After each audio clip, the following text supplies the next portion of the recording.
We spend the final few minutes this morning with Jim Green, and it is Frosty reunion time, sir. It is indeed. It is indeed. We do it the last. We've had a struggle with.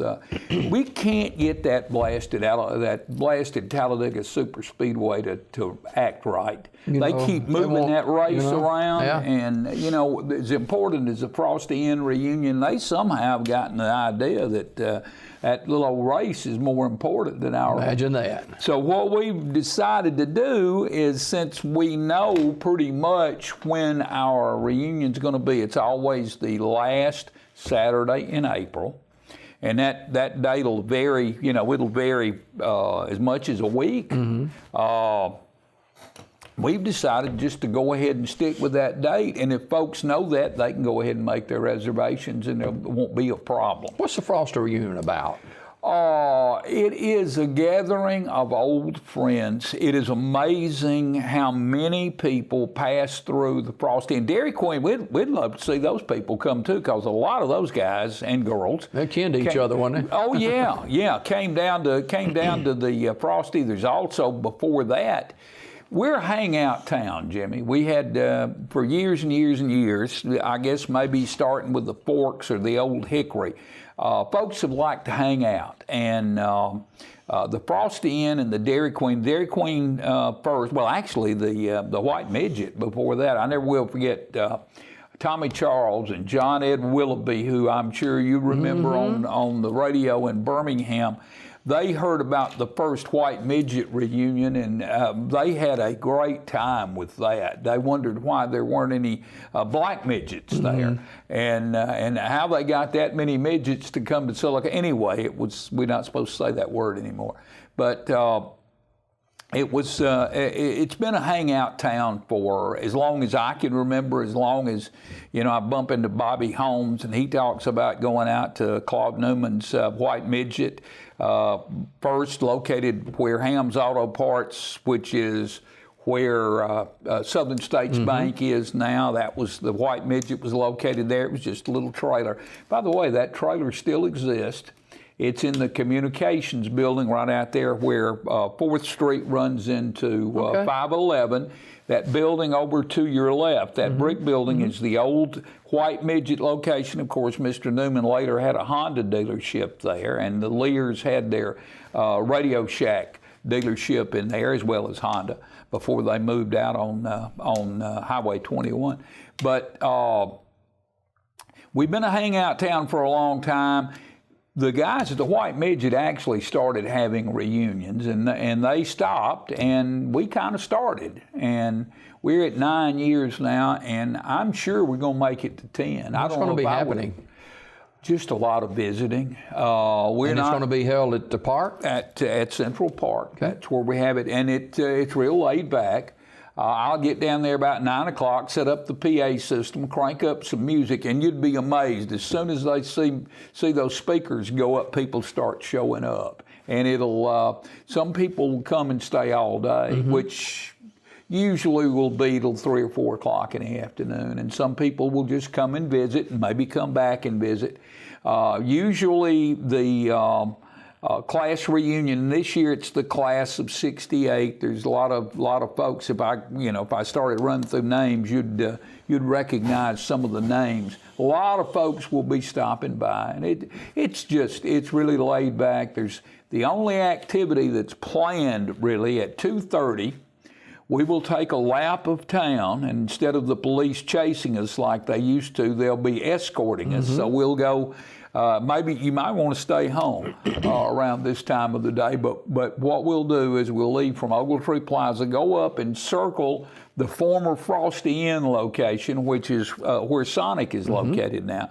Then we'll go up and circle the Dairy Queen, come back down Fort Williams into town, down Broadway to 8th over, and since it was a mixed crowd, B.B. Comer and Sylacauga, we pass by both high schools, and a salute to them. And then we go back to the park, and some folks will stay, some folks will go. The ladies like us to do that lap of town a little earlier, so they can go home and do whatever it is. I guess put on their costume or whatever it is they do before they go to their class reunion. This was especially the Frosty Inn, or Frosty Drive-In, was a special gathering place on Friday nights after football games. Jimmy, I remember one Friday night after a Comer-Sylacauga game when Elm Street there was completely blocked with people. I mean, there was a very competitive relationship between Sylacauga and B.B. Comer on all sports, but on the football field in particular. And both schools being of comparable size, the competition was outstanding. Most of us knew each other, and I doubt that there were very few people that hung out either at the Dairy Queen or the Frosty Inn that I didn't know that went. I went to Sylacauga, but I knew all kinds of people that went to B.B. Comer, and I don't remember. Now there may have been private fistfights, but I don't remember any real public outbreaks or anything. We got along pretty well. And the competition was, we'll get you next year. If you beat us this year, we'll get you next year. What was your favorite? I've heard about those, the Frosty Inn name and stuff like that, and I remember it vaguely, but they served up Frosties there, right?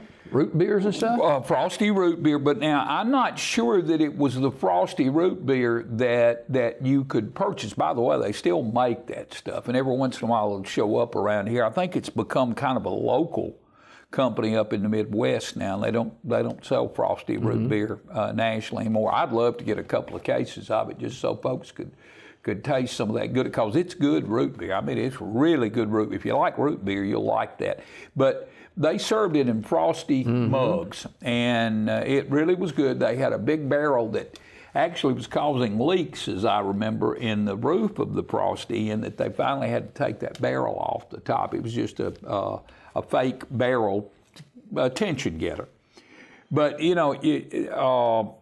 had some po' boys that I really liked. I've always liked the ham and cheese sandwich, and they had a delicious po' boy. Isn't there a historical monument or something, a marker up there? Yeah, the first year that we did a Frosty reunion, we decided we would put a marker up, and it's just a small one. And of course, we're putting it in town, so we didn't want to make it obtrusive or anything. Now, the guys out at out by where the white midget was, they put up a really nice marker out there. And is it still there? Yeah. Oh, yeah. Yeah. It's located down the road where the little circle is, out toward the old Russell plant. As you're going west on 511, it's located. Well, I don't know if 511 goes west. It may go north now, since it's an odd number. Just go that way. Yeah, whichever way that is. That's. But yeah, that's, and I think that's pretty nice. We'd love to see folks, we'd love to see the Dairy Queen folks come and get them a little area down there. What era was this? They opened in 1960, and they closed. We're not sure exactly when the Frosty. It was kind of like one of those things that one day it was open, one day it was closed. Mid-70s, sometime in the mid-70s they closed. I think probably the strongest era was maybe between 62 and the late 60s for the Frosty. I guess people can hang their hat on an era of the Frosty reunion for what, year 9? Is it year 9? Yeah. Okay. Coming up. The date's on it again? It'll be 9 this year. Now we're going to get to 10. One way or another, we're going to get to 10, I don't know, maybe me and 2 other guys next year, but we're going to get, and that's if both of them show up. But we're going to get to 10 next year, and I hope that I can talk the guys into doing something special. But again, there is no organization. There's not the Frosty Inn Revival Association or anything like that. It's just my friend David Foote and I walked into his store one day, and I said, David, we need to have a Frosty reunion. And he said, David was a co-conspirator. He and I kept coming up with fun things to do. He's a great guy. And we just decided to do it, and we did, and it turned out well. And the next year, people kept saying, let's do it again, let's do it again.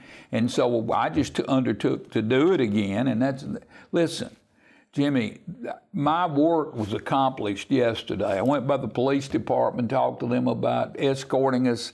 I made sure that it's going to show up on the marquee at City Hall. I'll go by today and double check on the key and everything from and they're great. The Parks and Rec Department are great. And they always have that. Central Park always looks good. That new sign looks great too. Who was that? Was that the Rotary Club that did that? I don't know, but that's a nice looking arch right there. Yeah, it is very nice. Of course, we'll probably hang some graffiti or something on it before the day is over. Quickly, Jim Green, our guest this morning, Frosty reunion coming up, date and time, and what's going to be happening? It'll be Saturday. It will start sometime around 9:30, 10 o'clock, and that's whenever Harry and I get through with breakfast. He always comes down from Birmingham. We go get breakfast and catch up. Is that last minute game plan or something? No, it's just fun. Okay. And it's just kind of a traditional thing. My old Harry